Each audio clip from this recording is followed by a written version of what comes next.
This is Crosbie Forest east of Bendigo in central Victoria, and exactly 18 years ago 70% of this degraded sheep grazing property was planted with around 90,000 eucalyptus seedlings, mostly sugar gum and ironbark.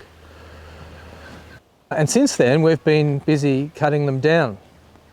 So thinning a plantation releases resources, and the resulting surplus of light and water and nutrients increases the health and productivity of the trees that remain.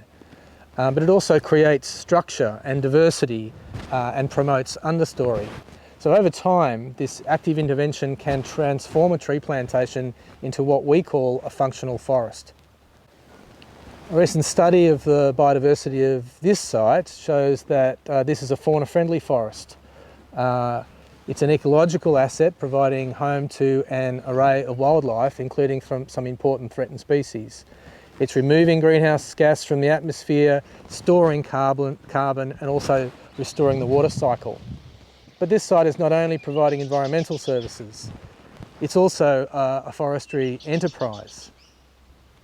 The IPCC says that multi-use forests that produce an annual sustained yield of timber or fibre or energy will generate the largest sustained mitigation benefit when it comes to climate change.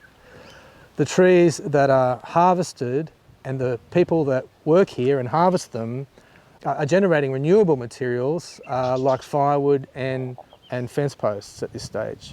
And in coming years, this forest will be producing naturally durable timbers, climate positive renewable material, and an increasingly valuable commodity.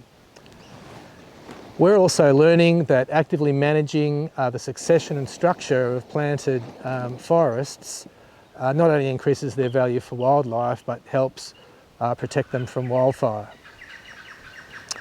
The revelation here is that we can respond to the growing demand for raw renewable materials, such as timber, using regenerative methods that benefit both ecosystems and economies.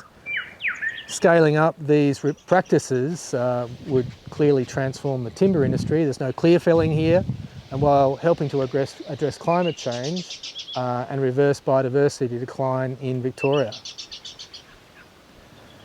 Scaling up regenerative forestry offers three big benefits for biodiversity, and we've seen them here.